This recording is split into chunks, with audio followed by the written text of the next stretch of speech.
This plan बता conference will दिए now be पूरा कि recorded. कौन सा पास पेपर डिस्कस करना है, थ्योरी का, फिर उसी हिसाब से आप लोग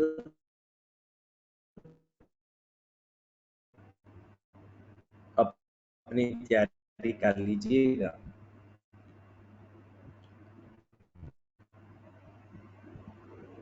आज का टॉपिक वो बहुत ज़्यादा मुश्किल नहीं है, बट 4-5 नंबर का पेपर में पूछा जा सकता है।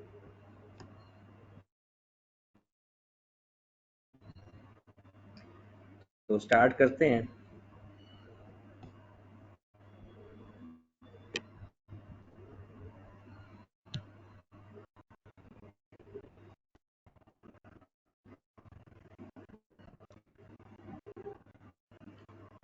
जी,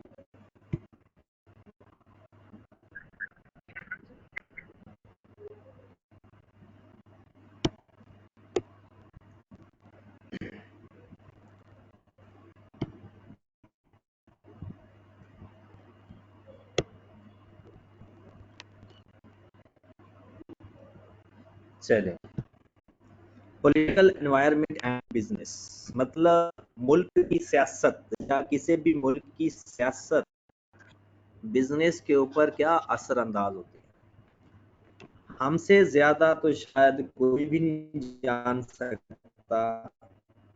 जिस तरह के हमारे मुल्क के हालात, पॉलिटिकल हालात खराब होने की वजह से हमारे मुल्क के बिजनेस ने जो फेस फेस किया है, मेरे ख्याल में शायद ही किसी और मुल्क में ऐसा हुआ होगा। पॉलिटिकली लोगों ने जिस साइड पर रुझान करते हैं उसी साइड के ऊपर लोगों का, बिजनेसमैन का रुझान चला जाता है। जैसे हमारे मुल्क में लोगों ने कंस्ट्रक्शन साइड ले गए तो पूरे मुल्क के अंदर हाउसिंग सोसाइटी बना के रखी। आज हाउसिंग सोसाइटी हैं, मैं कहता हूँ कि हमारा तो एक बंदा एक घर में रह सकता है, जिसकी वजह से हमारा जो एग्रीकल्चर का नुकसान हुआ है वो तो किसी को पता ही नहीं, ना ही कोई इसका अंदाजा लगा सकता है। नहीं, बहुत ज्यादा आवाज आ रही है सब? सर जी डिस्टॉर्शन आ रही है काफ़ी, आवाज़ साफ नहीं है आपकी।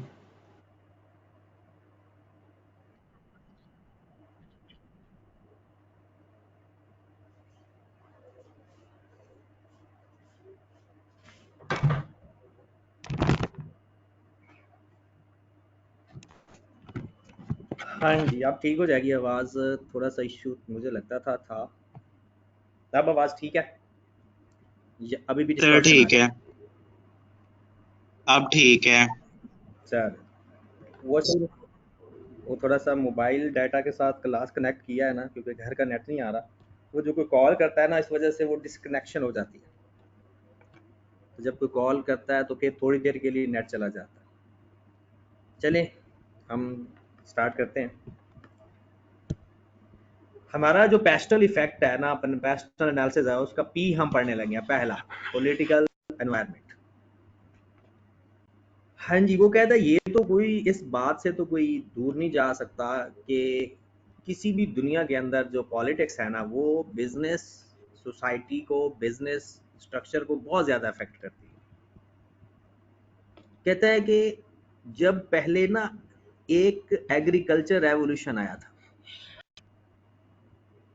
वो कहता है कि एग्रीकल्चर रेवोल्यूशन के ना बाद ये जो पॉलिटिकल दुनिया के अंदर सियासत स्टार्ट हुई ना, लोगों ने फिर इस सियासत के ऊपर बहुत ज़्यादा इन्वेस्टमेंट कर दी। जैसा कि आज भी स्पेशली हमारे मुल्क के अंदर बिजनेसमैन प्रॉपर पॉलिटिकल पार्टीज को फंडिंग करते हैं और अपनी मर्जी के फिर लॉज बनवाते हैं। कहते हैं किसी भी पॉलिटिकल जो सेटअप होता है वो मुख्तलिफ चीज़ों पर डिपेंड करता है। पहले तो हम ये देखते हैं ना, पॉलिटिकल स्ट्रक्चर है क्या क्या। फिर अफेक्ट देखेंगे कि बिजनेस के ऊपर उन्होंने क्या क्या इफेक्ट किया। वो कहते हैं डिफरेंट टाइप का पॉलिटिकल सेटअप होता है। वो कहता है कि कुछ पॉलिटिकल आइडियोलॉजी कहते हैं रूलिंग पॉलिटिकल पार्टीज, फिर कुछ लोग लॉ एंड रेगुलेशन को देखते हैं या खुद बनाते हैं या पहले वाले लॉ एंड रेगुलेशन को देख लेते हैं, और कुछ लोग पॉलिटिकल पार्टीज का इकोनॉमिक एजेंडाज होते हैं।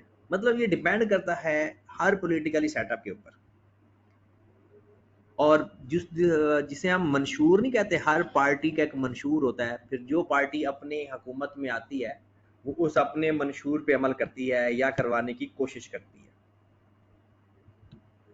तो पूरी दुनिया में इस टाइम जो पॉलिटिकल सिस्टम चल रही हैं उसे कहते हैं spectrum of political ideologies. Spectrum of political ideologies कहते हैं सबसे पहला जो है जिसे कहते हैं डिक्टेटोरियल सोशलिज्म। ये आप लोगों ने इकोनॉमिक्स में पढ़े भी हुए हैं, लेकिन बस नाम थोड़े से यहाँ पर कम्युनिज्म एक्सट्रीम लेफ्ट रेडिकल। कहते हैं इसके अंदर क्या होता है, इस सिस्टम के अंदर वो कहता है सारे प्रोडक्शन के जराए गवर्नमेंट के पास होते हैं। All means of production must be in the hands of state. कहता है कोई भी प्राइवेट प्रॉपर्टी किसी के नाम नहीं होती, यानी जो भी इदारे काम कर रहे होंगे, जो फैक्ट्रियां होंगी, जो सिस्टम होगा मुल्क के अंदर, सारे का सारा हुकूमत के हाथ में होगा। कहते हैं distribution of state earning on the basis of needs of people. जरूरत के तहत लोगों को अर्निंग डिस्ट्रीब्यूट की जाती है। मतलब पूरे मुल्क के अंदर जो वो अर्निंग हो रही है वो नजरिया जरूरत के तहत लोगों में डिस्ट्रीब्यूट की जाती है, मतलब जितनी लोगों को चीज चाहिए होती है। कहता है कि प्रोडक्शन होती कौन सी है, कहता है जो लोगों की जरूरत हो। मतलब उस मुल्क की हुकूमत अपने लोगों की जरूरत को पूरा करने के लिए प्रोडक्शन करती है। वो पहला एजेंडा उसका ये है कि वो अपने मुल्क के लोगों की जरूरत पूरी करे, फिर उसके बाद फर्दर वो सोचेगी। कहते हैं इसके अंदर मोस्टली क्या होता है कि every one has equal material. इसका मतलब क्या होता है कि जो जितना काम करेगा नंबर ऑफ पीपल के तहत, जिस जगह वो रह रहे हैं उस जगह के तहत उनको फैसिलिटेट किया जाएगा। कहते हैं किसी भी बंदे को अपनी मर्जी से काम करने की इजाजत नहीं होगी। गवर्नमेंट असाइन करेगी कि उसने क्या करना है, अपनी मर्जी से कोई भी बंदा काम नहीं कर सकता। No freedom. फिर वो कहता है कि it is comprehensive political system which has its own economic system. कहता है इसका अपना एक हुकूमत का सिस्टम होता है, वो किसी और के इकोनॉमिक सिस्टम को फॉलो नहीं करते। फिर उसके बाद वो कहता है इस यहाँ पर कोई ऑर्गेनाइज रिलीजन की जगह नहीं है। There is no room for organise religion. यहाँ पर रिलीजन क्या होता है, हुकूमत और अवाम। अवाम जो अवाम की जरूरत पूरी करने के लिए हुकूमत अपनी प्रोडक्शन कर रही होती है और हर चीज हुकूमत के हाथ में होती है। फ्रीडम तो है ही नहीं ना इंडिविजुअल की। तो यहाँ पर इस वजह से there is no room for organised religion in the communism. मतलब वहां पर कोई ये नहीं कहेगा जी मैं सुन्नी हूँ, शिया हूँ, वहाबी हूँ, मुसलमान हूँ, क्रिश्चियन हूँ, कोई चक्कर नहीं है। फिर वो कहता है कि जनाब communist wants change through any means possible. कहते हैं अगर ये कम्युनिस्ट चेंज करना चाहते हैं ना तो वो चेंज कर लेते हैं, इंक्लूडिंग वायलेंस। मतलब क्योंकि अवाम को तो फ्रीडम है ही नहीं, जो हुकूमत चाहेगी वो कर लेगी। वो कहता है कि जो सोवियत यूनियन के तहत जितने भी मुल्क आ रहे हैं उसके अंदर ये सिस्टम है। अब आपने 5-6 चीजें इसकी ना याद करनी है, लिख लें तो बेहतर है या वैसे याद कर लें। क्या, पहली बात, सारा कुछ गवर्नमेंट के हाथ में है, नंबर 1। कोई प्राइवेट प्रॉपर्टी नहीं, नंबर 2। डिस्ट्रीब्यूशन या प्रोडक्शन नीड ऑफ पीपल के तहत होती है, लोगों की जरूरत के तहत। Number 3, number 4, no freedom, no religion. लो जनाब, ये 5 बातें हो गई, ये जो आपने याद रखनी है मिनिमम। पहली बात क्या है, डिक्टेटोरियल सोशलिज्म के अंदर सारी means of production in the hands of state, no private property allowed, distribution and production is on the basis on need of the people, no individual freedom। कहता हाँ ये भी आप याद कर लो तो बेहतर है, क्योंकि इनका अपना पॉलिटिकल सिस्टम होता है, इकोनॉमिक सिस्टम होता है।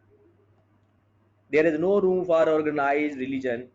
और दूसरी बात, अगर ये लास्ट कि अगर एग्जांपल दोगे ना ये किस मुल्क के अंदर आजकल चल रहा है, तो ये भी एक बेहतर समझा जाएगा। ठीक है जनाब, ये हो गया, डन कर दें। Next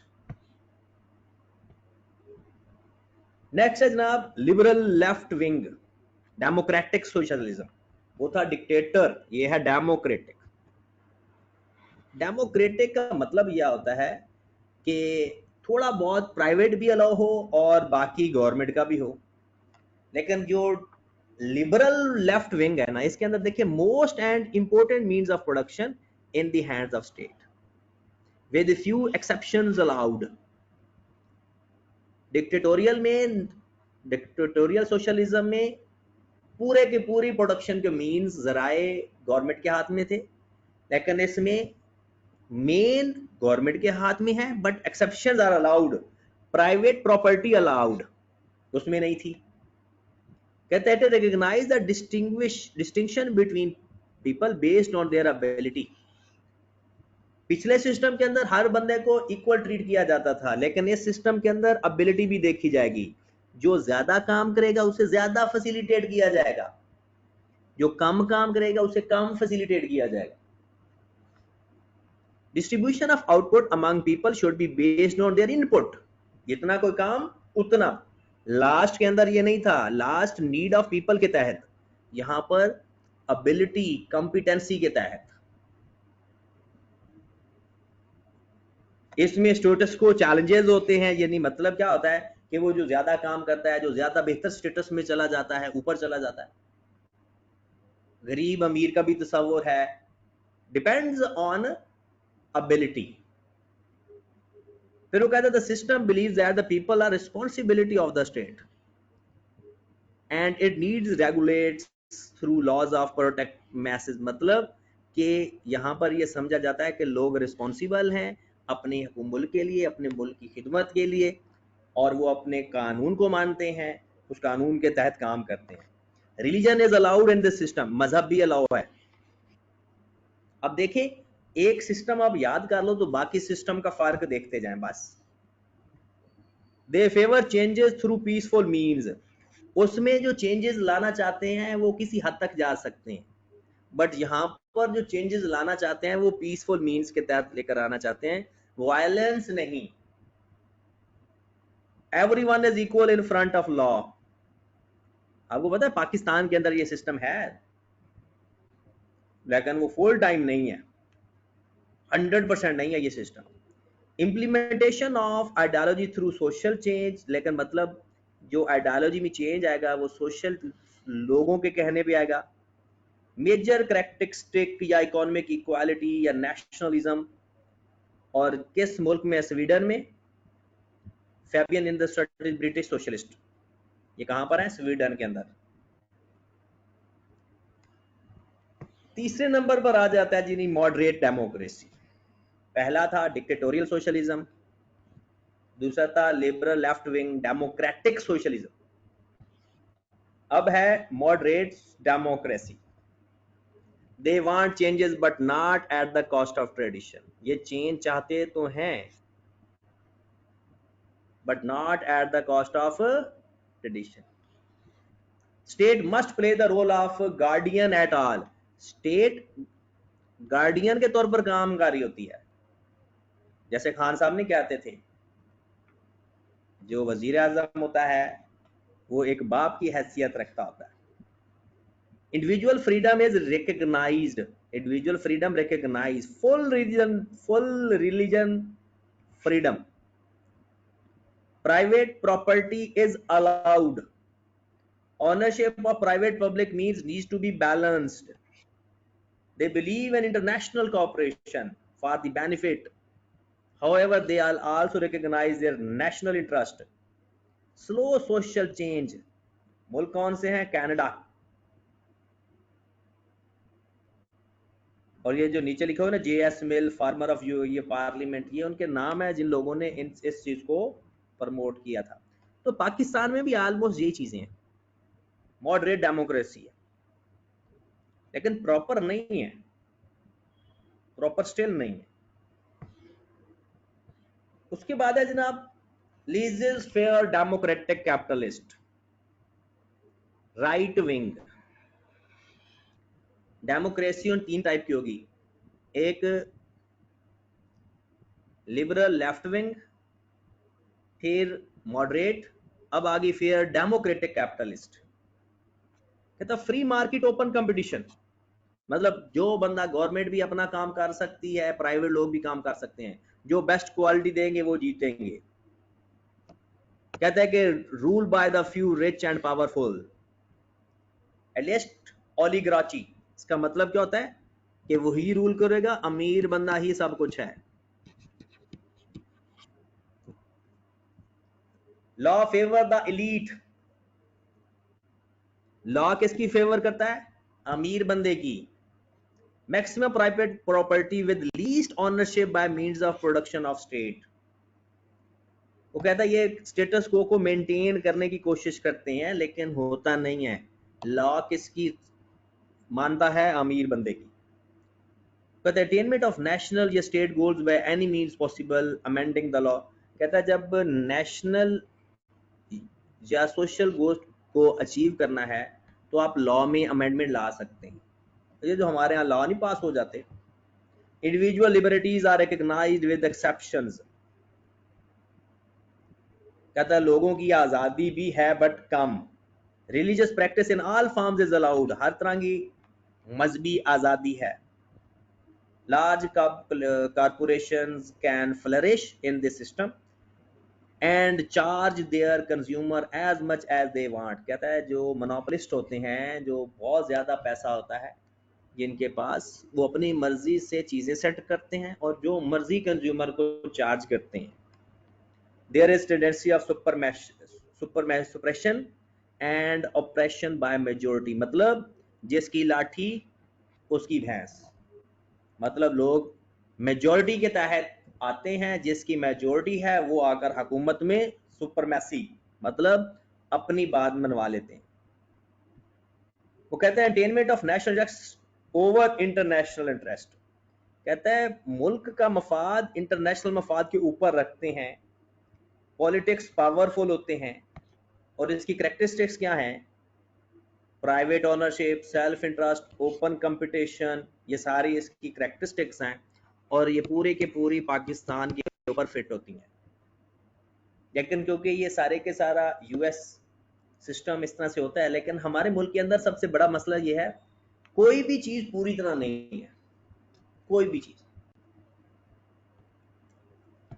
last, dictatorial capitalist, reactionaries. कहता है नो इंडिविजुअल फ्रीडम। ये जहां पर डिक्टेटर आ जाए ना, वहां पर लोगों की आजादी नहीं होती, याद रख लें। कहता है no individual freedom, authoritarian rules होते हैं, जिसके पास अथॉरिटी है उसी के रूल्स हैं। Private property as prescribed by the ruling regime. कहता है प्राइवेट प्रॉपर्टी उसी सूरत में ली जा सकती है जो रूल्स को फॉलो करेंगे। इनइक्वालिटीज एक्सट्रीम लेवल की होती है, मतलब डिक्टेटरशिप है ना। कहता है प्रोटेक्शन, हाँ ये होता है कि हर हाल में उन्होंने अपने नेशनल इंटरेस्ट को प्रोटेक्ट करना है। कोई भी हो, उन्होंने इम्प्लीमेंट करना है ना, जब चेंजेस इम्प्लीमेंट करनी है वो किसी हद तक जा सकते हैं, इंक्लूडिंग वायलेंस का मतलब है किसी हद तक भी जा सकते हैं। कहता है कोई डिसेंडिंग ओपिनियन तो अलाउ ही नहीं है, मतलब आप डिसएग्री करते हैं ना, जो नेशनल इंटरेस्ट के खिलाफ बात है वो अलाउ ही नहीं है। जैसे हिटलर था, हिटलर जर्मनी के अंदर आज भी ये काम चलता है, स्पेन के अंदर भी चलता है। हिटलर तो गोली मार देता होता था जो उसके खिलाफ जाता था। लो जनाब, ये तो 5 थे सिस्टम, पॉलिटिकल सिस्टम। आपने इसकी 5-5, 6-6 बातें मिनिमम सही सही याद करनी है, मिक्स ना कर देना। और जहां डेमोक्रेसी है वहां लोगों की आजादी और मजहब की आजादी शो कर देना, और जहां डिक्टेटर है वहां लोगों की आजादी भी छीन लेना और मजहब की आजादी भी छीन लेना। बाकी ये देखना है कि मीन्स ऑफ प्रोडक्शन, एक बात बतानी है कि सारी गवर्नमेंट के हाथ में होती है, किसके हाथ में है। फिर आपने ये देखना है कि चेंज लाने के लिए क्या किस चीज की जरूरत होती है। ये 4-5 बातें आपने याद करनी। फिर वो कहता है कि इस पॉलिटिकल आइडियोलॉजी से बिजनेस के ऊपर क्या असरअंदाज होते हैं। कहता है कि गवर्नमेंट स्पेंडिंग, गवर्नमेंट जो अखराजात करती है, टैक्स लगाती है, ये सारी बातें आप लोगों ने वैसे तो टैक्स में भी थोड़ा बहुत पढ़ते हो। वो कहते हैं the direction of state of spending based on the inherent political ideology, मतलब सियासी मंशूर के ऊपर। कुछ लोगों ने सड़कें बना देते हैं, कुछ लोग लंगर खाने बना देते हैं, कुछ लोग रोटी कपड़ा मकान पे आ जाते हैं।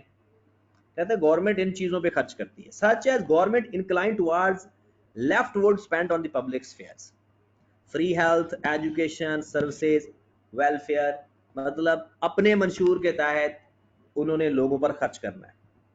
On the contrary right wing में क्या होता है, defence, international security, alliance expansion या अदर स्टेट। इसका मतलब सुन लें,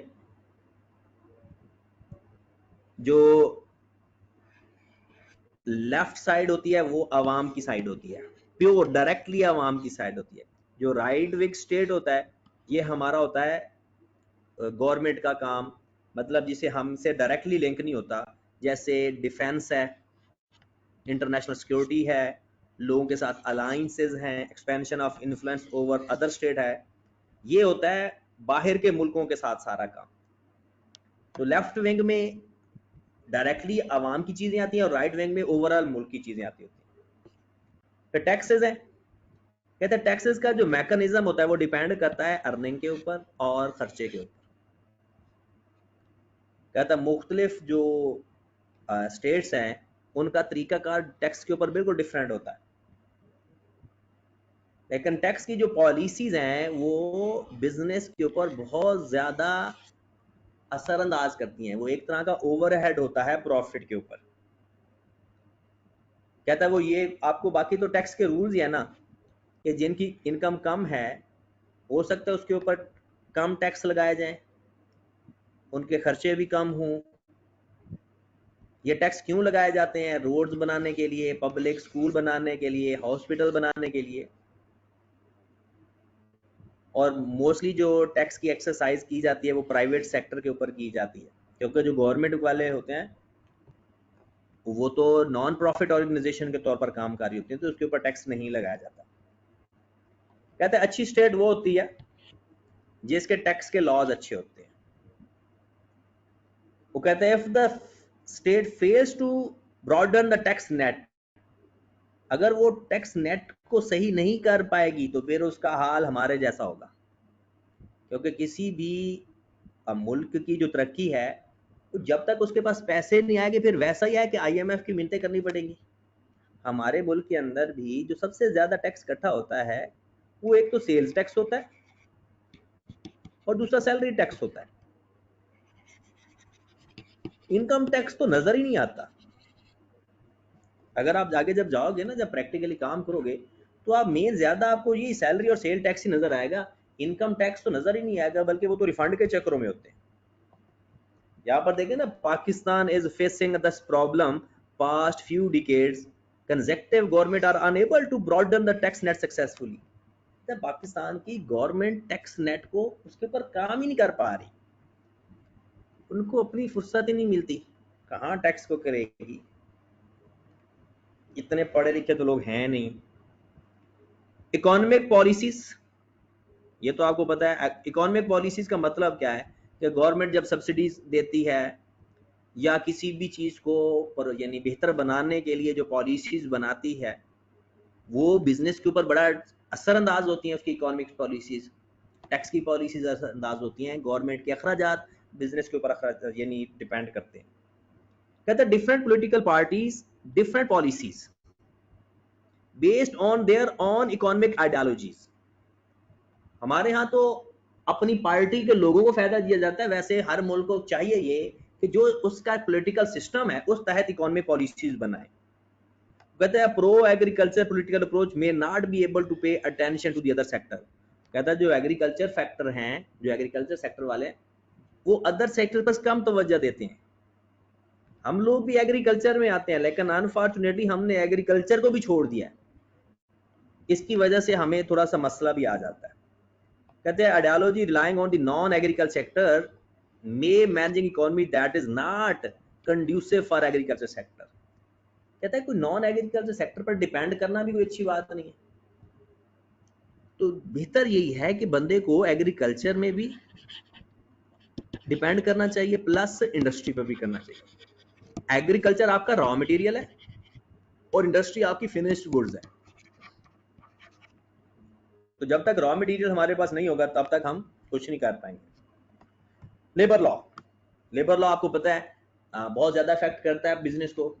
अगर वेजेस चेंज कर दी जाए, रेट चेंज कर दिए जाए तो आपका प्रॉफिट कम हो जाएगा। या आप पेंशन के रूल्स अप्लाई करें कि हर फैक्ट्री वाला बंदा पेंशन देगा, वो वैसे बर्डन पड़ जाएगा। लेकिन लेबर की प्रोटेक्शन के लॉ भी पास होने चाहिए।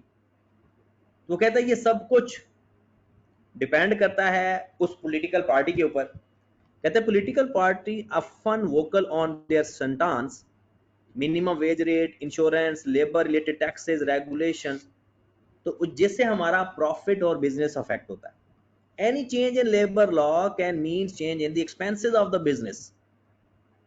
कहते हैं ओवर रेगुलेशन, यहां तक कि कुछ बिजनेस बंद हो जाते हैं इसी वजह से। जैसे सपोज दैट गवर्नमेंट कह दे कि जी 50,000 पर लेबर को आपने देना है हर महीने का, और आपका बिजनेस इतना निकाल ही ना पा रहा हो, तो मजबूरन अगर या तो आप उसका वेज रेट बढ़ाएंगे, वेज रेट नहीं बढ़ाओगे तो आपका प्रॉफिट बिजनेस बंद करना पड़ेगा आपको, और अगर वेज रेट बढ़ाते हो तो आपका प्रॉफिट खत्म होता है, तो फिर आपको अल्टीमेटली बिजनेस ही बंद करना पड़ जाता है। कहता है today local labour law are also affected by international labour regulations. अरे लोकल लॉ भी जैसे जिसे हम कहते हैं वो लेबर यूनियन बना लेते हैं जो, और अपने इलाकों के लॉ पास करवा लेते हैं। वो कहते थे उसके बाद, कहते हैं वेस्टर्न डेवलपमेंट इकोनॉमिस्ट ने क्या किया है, do not allow import from such countries who do not ensure labour health policies या labour safety from fire hazards. वो कहता है कि इन्होंने किया क्या वेस्टर्न डेवलप्ड इकोनॉमीज ने, कि उस वक्त तक आप वो लेबर लेते ही नहीं, लोग नहीं लेते जब तक कि जी आप अपनी इंश्योरेंस ना करवाएं, हेल्थ इंश्योरेंस ना करवाएं, अपनी लाइफ इंश्योरेंस ना करवाएं, वो लेते ही नहीं है। कहता है नहीं भाई हम नहीं लेंगे, कल को अगर कोई नुकसान होता है ना तो वो उस बंदे ने पहले ही अपनी इंश्योरेंस करवाई होती है, तो कंपनी ऐसे नुकसान से बच जाती है। मेन क्या है, ये पॉलिटिकल पार्टीज मुख्तलिफ लॉ बनाती हैं जिससे बिजनेस अफेक्ट होता है। वो पॉजिटिव भी हो सकता है, वो नेगेटिव भी हो सकता है। फिर उसके बाद है इंटरनेशनल रिलेशनशिप एंड पॉलिसीज। ये भी बिल्कुल ऐसे ही है कि अगर हमारे मुल्क के किसी मुल्क के साथ अच्छे ताल्लुकात है, अगर पाकिस्तान के इंडिया के साथ अच्छे हालात हो जाएं तो पाकिस्तान की सारी इंपोर्ट यहाँ पर चली जाए, क्योंकि पाकिस्तान इंडिया की आबादी बहुत ज्यादा है। पाकिस्तान जितनी भी प्रोडक्शन करे, क्वालिटी का भी ख्याल ही रखेंगे ये लोग, बाहर तो क्वालिटी का भी बड़ा ध्यान रखा जाता है। तो अगर पाकिस्तान और इंडिया के हालात अच्छे हो जाएं तो इन दोनों मुल्कों के लिए बहुत अच्छा है। इंडिया को भी लेबर मिल जाएगी, इंडिया भी अपनी चीजें यहाँ पर बहुत, जो सबसे ज्यादा है ट्रांसपोर्टेशन कॉस्ट बड़ी कम पड़नी है। लेकिन ये बाहर के जो इकोनॉमीज हैं जिनका पाकिस्तान और इंडिया के अंदर इंटरेस्ट है, वो इन दोनों को साथ नहीं मिलने देते। वो कहते हैं कि इंडिया और पाकिस्तान अगर आपस में मिल जाएं तो ये आपस में तिजारत करने लग जाएंगे। तो फिर चाइना हो गया, ईरान हो गया, दुबई हो गया, इनकी चीजें जो पाकिस्तान में सबसे ज्यादा कंज्यूम होती हैं या इंडिया में कंज्यूम होती हैं, वो आपस में तिजारत करने लग जाएंगे। तो इस वजह से वो कहते हैं कि इनको आपस में थोड़ा थोड़ा लड़ाते ही रहो। और फिर वही इंपोर्ट एक्सपोर्ट पे भी फर्क आता है। कहता है इंटरनेशनल रिलेशनशिप और पॉलिसीज एक बहुत इंपॉर्टेंट होता है किसी भी पॉलिटिकल माइंडसेट। कहता है इससे फॉरेन इन्वेस्टमेंट आती है, जब हम किसी मुल्क के साथ अच्छे ताल्लुकात होते हैं, हमारे लोग वहां पर जाकर जॉब कर सकते हैं, वहां के लोग यहाँ पर आ सकते हैं,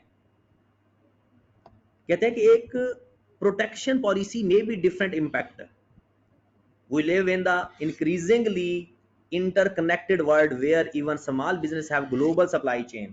कहते हैं जैसे बहुत सारे ये सपोज दैट अगर हम अपने मुल्क के अंदर उबर बंद कर दें तो जो उबर वाला होगा जिस मुल्क में भी बैठा है वो अफेक्ट होगा।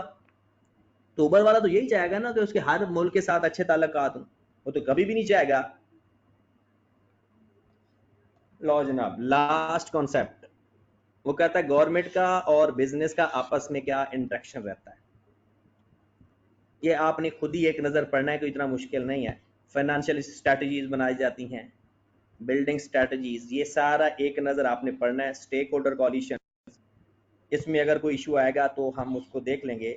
यहाँ तक आप हमारे सिलेबस में आगे ख़त्म है, ये पेज नंबर 5 तक आपने पढ़ना है। अगला हमारे सिलेबस में ही नहीं है, अगला सारा काट दो, यहाँ तक हमारे सिलेबस में है। ठीक है जनाब, तो ये आपने एक नज़र अभी पढ़ लेना है।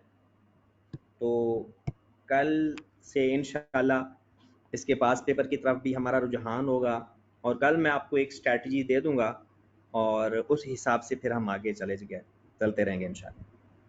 ठीक हो गया जनाब, ओके जी, अल्लाह हाफिज़।